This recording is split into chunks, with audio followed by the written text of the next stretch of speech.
Evil Pixel. The FGC is a community that has grown dramatically since the late 90s.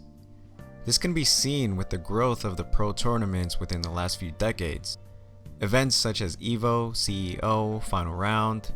There are so many fighting game tournaments to choose from. Now each game seems to have their own specific following along with their own tournament crowds.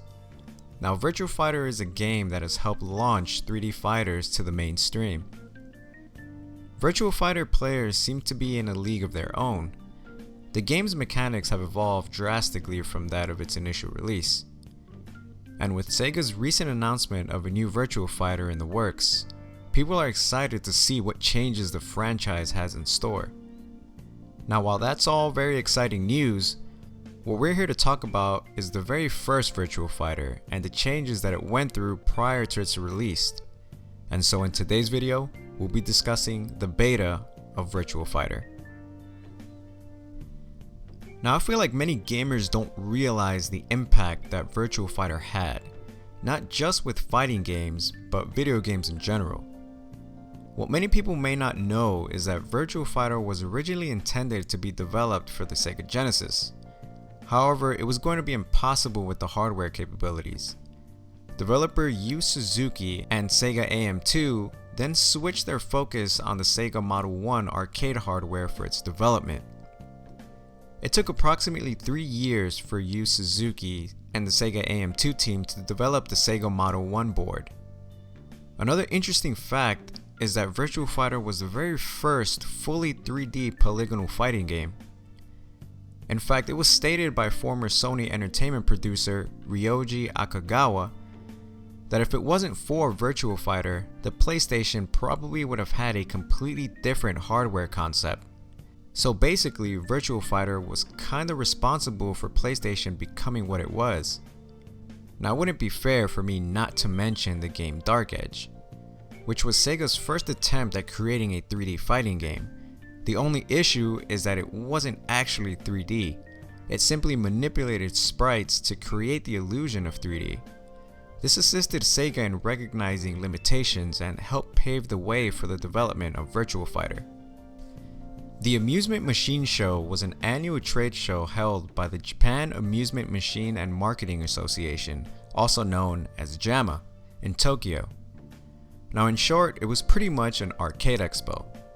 Now at the Amusement Machine Show in 1993, a very early build of Virtua Fighter was shown off, with only 2 playable characters, Lao Chan and a Middle Eastern character named Siba.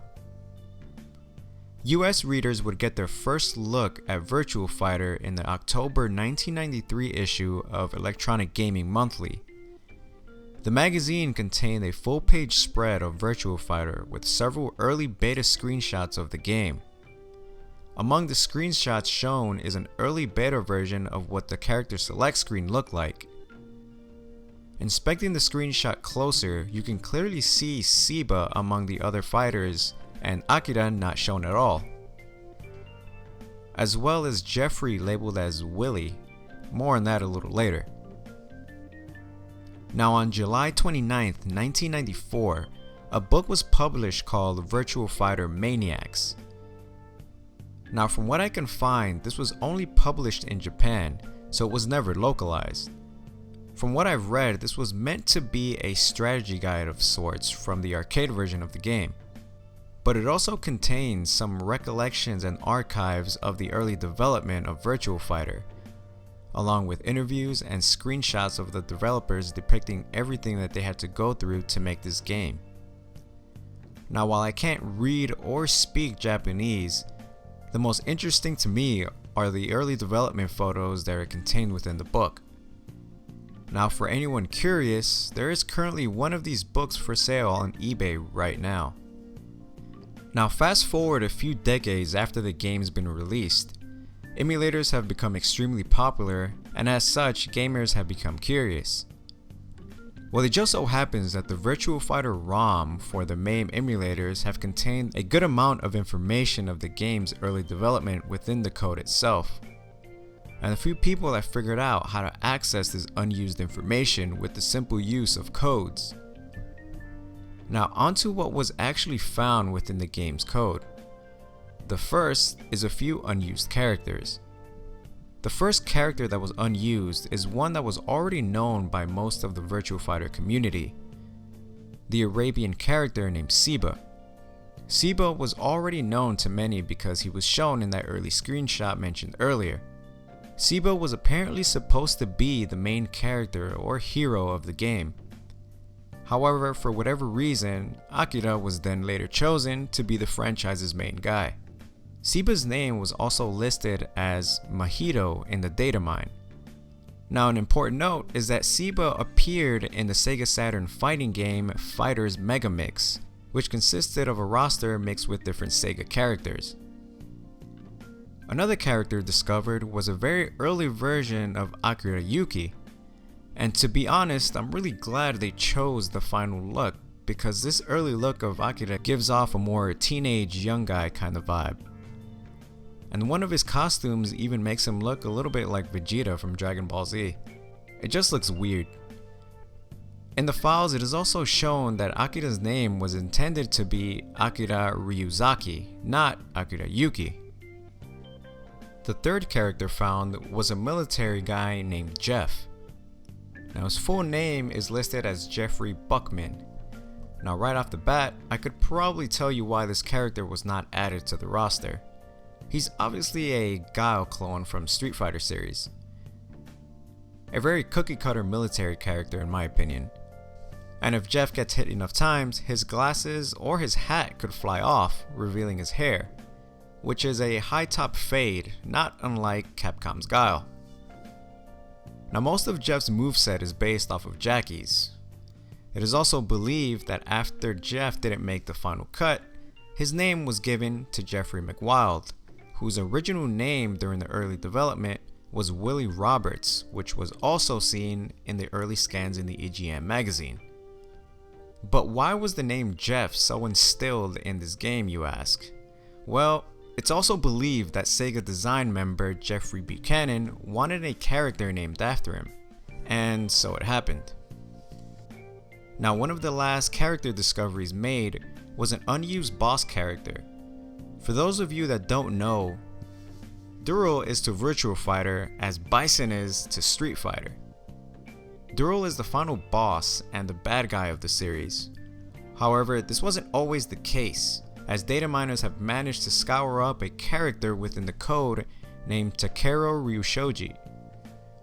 Takeru was to be used in Dural's place, and is the only character in the game with 3 costume alternates. He shares Dural's same moveset and has a description stating he's a 22-year-old college student who practices karate.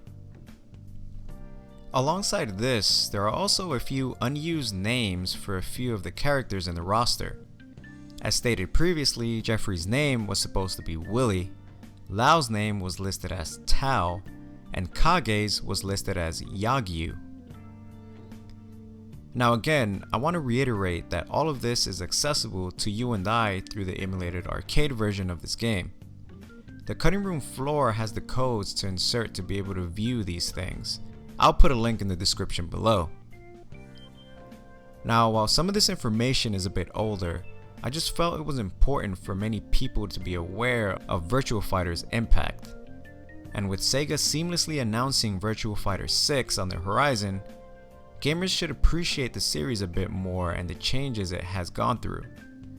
While Virtua Fighter has taken a back seat to the more popular fighting game titles such as Street Fighter, Mortal Kombat, and Tekken, let's not forget those who inspired games such as Tekken. Just something to think about. Now I'd like to give a huge shout out to sites such as Sega Retro and the Cutting Room Floor for providing these resources to keep these things alive. Let's not forget that somebody had to preserve some of these magazines and scans in order for us gamers to be able to reflect on things such as these beta changes. Again, I'll put a link to all the sources in the description below. Now unfortunately, that is all we know of the beta version of Virtua Fighter. Thank you guys for watching. Check out some of our other videos if you'd like. And don't forget to follow us on social media, Facebook, Twitter. Check out our Patreon. And give us any suggestions for any future videos. and I'll catch you all next time.